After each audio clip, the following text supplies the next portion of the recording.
Followers जो यीशु मसीह की आज्ञा मानकर उसके पीछे पीछे चलते हैं उनको क्रिश्चियन बोलते हैं। एक है क्रिश्चियन धर्म। धर्म से तो ना हमारा कोई संबंध नहीं, बल्कि जो क्रिश्चियन धर्म के हैं ना वो भी अभी क्रिश्चियन धर्म के नहीं रहे। जो आप हमारे बीच में जो क्रिश्चियन बैकग्राउंड से आए हैं विश्वासी बन गए वो भी क्रिश्चियन नहीं है अभी, मतलब धर्म से कोई संबंध नहीं है। यीशु मसीह ने हमको कोई नया धर्म नहीं दिया, धर्म मनुष्यों ने दिया है, धर्म मनुष्यों ने बनाया है। प्रभु यीशु मसीह ने तो हमको परमेश्वर के पुत्र होने का सौभाग्य दिया, हमको अनंत जीवन मिला है। हम तो यीशु मसीह के चेले हैं। यीशु मसीह ने जो आज्ञा दिया मरे हुए में से जी उठने के बाद चेलों को, उनको बोला तुम सारी सृष्टि के लोगों को जाकर चेला बनाओ और उन्हें पिता पुत्र और पवित्र आत्मा के नाम से। तो हम तो यीशु मसीह का चेला है। अब बताओ, धर्म तो नहीं है ना। आज्ञा क्या दिया? जाकर सारी सृष्टि के लोगों को। तो हम तो चेला है, तो हम तो वचन के आधार पर देखते हैं ना। हम तो यीशु मसीह के चेले हैं, हम तो परमेश्वर के पुत्र हैं। विश्वासी का मतलब हम परमेश्वर में विश्वास करते हैं, हमने परमेश्वर को पहचान लिया, हमारा विश्वास है परमेश्वर में। इसलिए धर्म से हमारा कोई संबंध नहीं है। ये चीज जो हम जिस मार्ग पर चले धर्मों से ऊपर है। धर्मों की जो परिधि है, धर्मों की दीवार को तोड़कर हम बाहर निकल गए, इसलिए धर्म के बंधन में हम नहीं है। अलग अलग धर्म की अलग अलग प्रथाएं हैं। क्रिश्चियन धर्म में कोई गुड फ्राइडे मनाता है, कोई ईस्टर मनाता है, कोई लैंड डेज मनाता है, कोई कुछ मनाता है। ऐसे ही हिंदू धर्म में, सिख धर्म में, ईसाई धर्म में और मुस्लिम धर्म में अलग अलग है ना मान्यताएं, बताओ। लेकिन हम सब जब उनमें से निकल कर आ गए, हमारी ना मान्यता ये है, हमारी संस्कृति ये है, हमारे रीति रिवाज ये हैं। अब समझ गए ना। अब हिंदुओं से आगे करवा चौथ, होली, दिवाली, ये सब वो सब की जरूरत नहीं है। ईसाई धर्म में से निकल कर आगे ईस्टर, गुड फ्राइडे, क्रिसमस, उसकी जरूरत नहीं है। फिर ये है, बस ये है, ये कभी बदलता नहीं।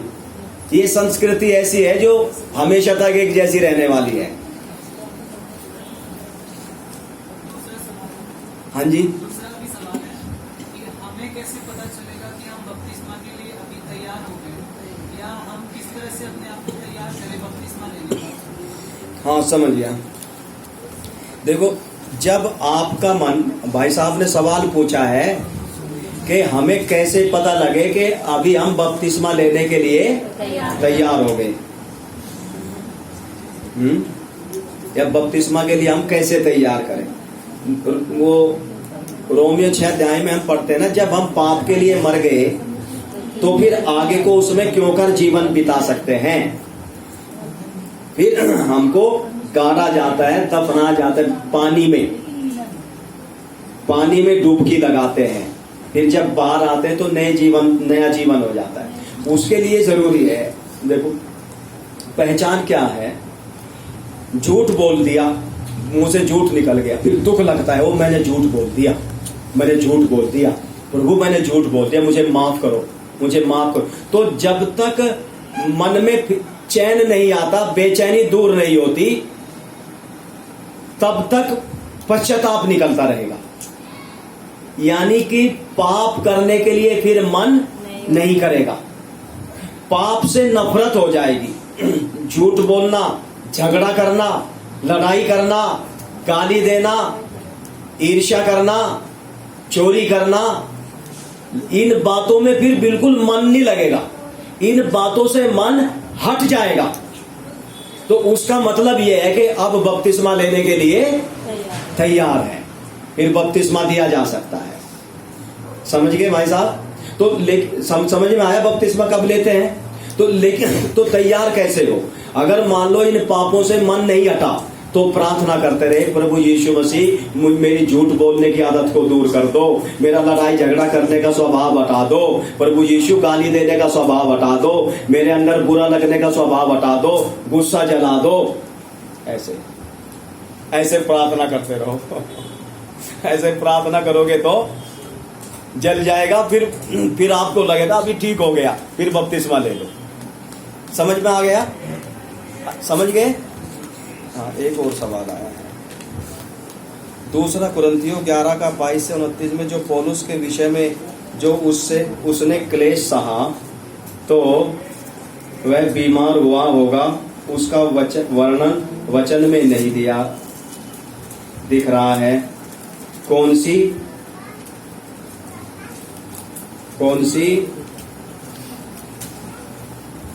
कैटेगरी में है? 11 का 22 से 29, दूसरा कुरिन्थियों 11 का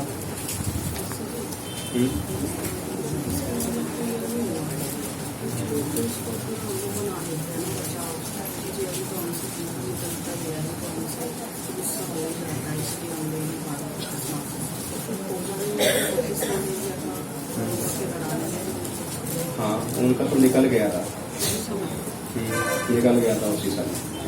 उसी समय निकल गया था, इसीलिए ले लिया था। अच्छा 22 से 29 में, 22 से 29 में उसने जो ये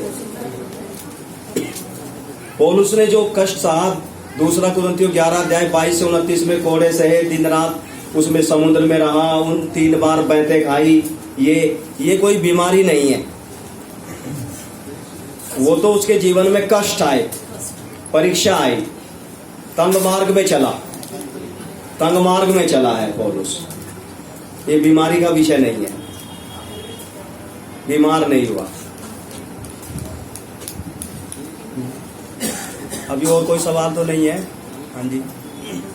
हमारे कुछ भाई हैं तो अलग अलग पास्टर को देख के कि हमारे बारे में इसे बताता है, तो मतलब हमारे जीवन के बारे में बताता है, अभी उनके ऊपर वो प्रभावित हो जाते हैं, अभी उनका सेवा टर्न करने लगते हैं। तो मतलब ये सब भाई को क्या लगता है कि मतलब यही सही है, जो मतलब अपनी मतलब मन की बातें बता देते हैं? जो मन की बातें मतलब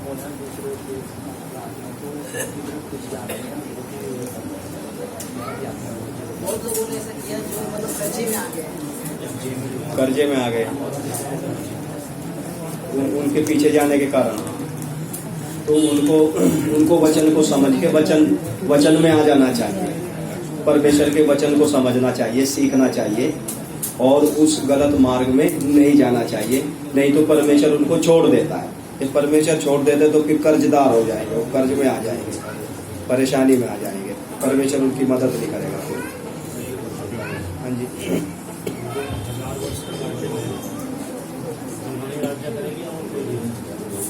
दुल्हन बस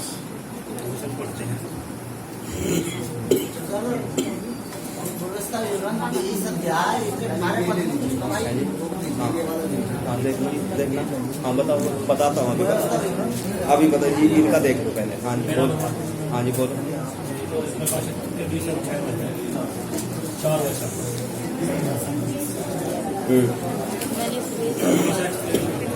फिर मैंने सिंहासन देखे और उन पर न्यायी बैठ गए और उनको न्याय करने का अधिकार दिया गया। हाँ जी, हाँ, उनको न्याय करने का अधिकार दिया गया और उनकी आत्माओं को भी देखा जिनके सिर यीशु की गवाही देने और परमेश्वर के वचन के कारण काटे गए थे।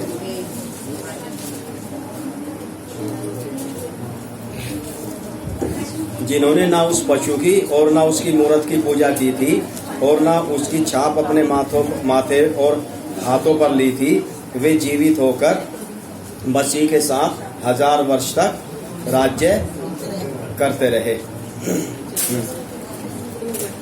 तो मतलब इसका मतलब यह है कि जिन्होंने उस पशु की पूजा नहीं की थी, छाप नहीं ली थी, जीवित होकर 1000 वर्ष तक राज्य करते रहे।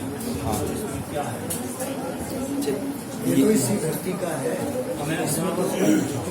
इसी धरती का है, इसी धरती की बात कर रहे हैं। तो उसमें तो मूसा, एलिया ये सब होंगे, वो भी राज्य करेंगे, वो भी आएंगे, वो भी है। उसमें आ जाएंगे। लेकिन यरूशलेम ऊंचा स्टेटस आएगा, वो बात की बात है। यरूशलेम का अलग हिसाब है। यरूशलेम का नहीं दूसरा दूसरा ये जो 1000 वर्ष के बाद ये 1000 वर्ष के वो उस 1000 वर्ष के राज्य में आएंगे वो जिन्होंने पूजा नहीं की। देखो ये एक मिनट, एक जिन्होंने जो शहीद भी हो गए ना 1,44,000 वो भी उस राज्य में आएंगे। लेकिन जो दुल्हन है जो बादलों पर उठाए गए यीशु मसीह के आने से पहले, ये यीशु मसीह जब बादलों पर आया वो उठाए गए, उनके बराबर में नहीं हो सकते।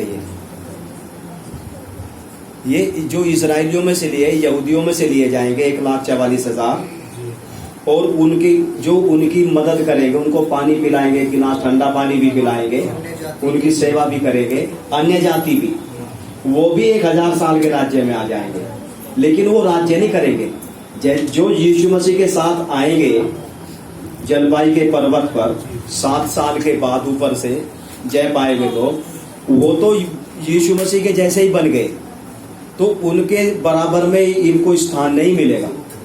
उसमें लिखा है कि वो 1000 वर्ष तक राज्य करते रहे, उस राज्य में आएंगे। वो इकट्ठा कर दिया, इकट्ठा जोड़ दिया। जैसे मत्ती 24 अध्याय में भी आप पढ़ेंगे तो उसमें दूसरा आगमन भी लिख दिया, पहला आगमन भी, तीसरा आगमन भी। वो खोल कर है ना, उसमें तो बहुत बारीकी से पढ़ने से समझ में आता है। मत्ती 24 अध्याय में अगर आप पढ़ेंगे ना, आपने अगर पढ़ा हो ध्यान से, तो उसमें ना यीशु मसीह के तीसरे आगमन के विषय में भी लिखा है, दूसरे आगमन के विषय में भी लिखा है, सीक्रेट कमिंग और पब्लिक कमिंग दोनों के विषय में। तो वो बहुत बारीकी से पढ़ने से ही समझ में आता है, लेकिन उसमें गैप नहीं दिया, उसी के बीच में ही डाल दिया। ऐसे ही इधर भी बीच में ही डाल दिया। ये है इसमें कि किसी पृथ्वी के 1000 वर्ष के राज्य की बात कर रहा हूं। हाँ यरूशलेम की बात मैं समझ गया, मैं उसी की बात कर रहा हूँ। 1000 साल के राज्य की ही मैं भी बात कर रहा हूँ। ये जो जिनके सिर काटे गए थे, जीवित हो गए वो, तो वो ना पौलुस के और पतरस के बराबर में कभी नहीं हो सकते। राज्य में आएंगे वो, उनको भी हक मिलेगा। लेकिन जो हाँ इनको प्रभु यीशु मसीह, इनको हम लोग अधिकार देंगे, हम लोग और प्रभु यीशु मसीह, क्योंकि हम में और प्रभु यीशु मसीह में अंतर नहीं रहेगा। हम और प्रभु यीशु मसीह इनको काम देंगे। उस दुनिया में भी हाँ, प्रधानमंत्री है, सब होंगे। हम उनको बताएंगे क्या करना है क्या नहीं करना। हमारे बराबर में हो नहीं सकते वो। क्योंकि एक तो है सिंहासन पे बैठ गए, हाँ और इनके लिए लिखा है कि ये इन्होंने छाप नहीं ली, हाँ और ये आए उसमें लेकिन राज्य कर रहे हैं। हाँ तो उनको हम देंगे, हम उनको ड्यूटी देंगे, हम ड्यूटी देंगे मिलकर। जैसे अध्यक्ष आगमन, हाँ हम देंगे उनको, हम बताएंगे उनको क्या करना है। और आप सर व्यवस्था विवरण उसका 23 अध्याय 18 पद में कुछ कमाइयों के विषय में लिखा हुआ है। क्या चीज, कुत्ते की कमाई कौन सी होती है जानना चाह रहे हैं। किसकी कमाई? कुत्ते की कमाई व्यवस्था विवरण 23 अध्याय 18 पद। हाँ वो तो विषय के बाहर है ओमपाल जी, तो उसको थोड़ा अलग डिस्कस कर लेंगे। कुत्ते का कमाई ये थोड़ा डिफरेंट है, सब्जेक्ट के बाहर है, बाद में कर लेंगे इसको इंडिविजुअली डिस्कस। कोई और विषय से मिलता हुआ सवाल नहीं है तो देखो अभी पर बोले ना कुछ वचन भी दिया हुआ है, उस वचन को भी समझना है। हाँ जी हाँ जी हाँ जी बोलो पौलुस के बारे में पूछ रहे थे, वो कौन से दौर में दौड़ा, मतलब दुल्हन के दौड़ में था। हाँ दुल्हन की दौड़ में ही दौड़ा है पौलुस बिल्कुल। नया नियम तो वही लिख के चला गया। हाँ पौलुस ने सबसे ज्यादा पत्रियां लिखी है नए नियम। पौलुस दुल्हन की दौड़ में दौड़ा है।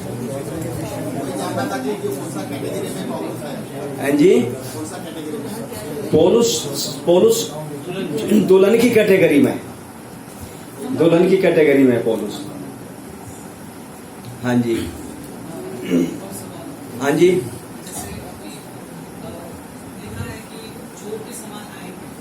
हाँ जब चोर के समान आएंगे तो लोग बादलों पे किस तरह देखेंगे? चोर की तरह आने का मतलब यह है कि सीक्रेट कमिंग, गुप्त रीति से आएंगे। जैसे चोर बिना बताए आ जाता है, अगर बता के आएगा तो चोरी नहीं करने देंगे लोग, फिर सावधान रहेंगे। चोर अचानक से आता है, बिना बताए आता है, तो इसी प्रकार से यीशु भी बिना बताए आएगा। अचानक आएगा। इसीलिए लिखा है कि उसके आने के विषय में ना किसी को नहीं पता है, गुप्त है वो आगमन। क्योंकि अगर आने से पहले बता दे के फला दिन आऊंगा तो सब तैयार हो जाएंगे, सब तैयार हो जाएंगे, सब प्रार्थना में। अभी पता लग जाए यीशु मसीह आज कितनी तारीख है, 18 है, मालूम हो जाए यीशु मसीह 28 अक्टूबर को आएगा, तो सब लोग मिलकर काम धंधा छोड़कर सब प्रार्थना में उपवास में लग जाएंगे, पवित्र हो जाएंगे अपने आप को, तो फिर सब चले जाएंगे। तो ऐसे नहीं आएगा। इसलिए यीशु मसीह ने बोला तैयार रहो, हर समय जागते रहो, प्रार्थना करते रहो, क्योंकि तुम ना उस समय को जानते हो ना उस घड़ी को जानते हो, और जिस समय तुम सोचते भी नहीं होंगे उसी घड़ी परमेश्वर का पुत्र आ जाएगा। समझ गए बात? हाँ, अभी कुछ वचन भी समझना है, कुछ प्रभु ने कुछ वचन दिया हुआ है। हाँ, अभी वचन ही, हाँ जी, हाँ जी, अभी वचन में जाएंगे। थोड़ा खड़े होकर थोड़ा अपने हाथ पैर सीधे कर लो।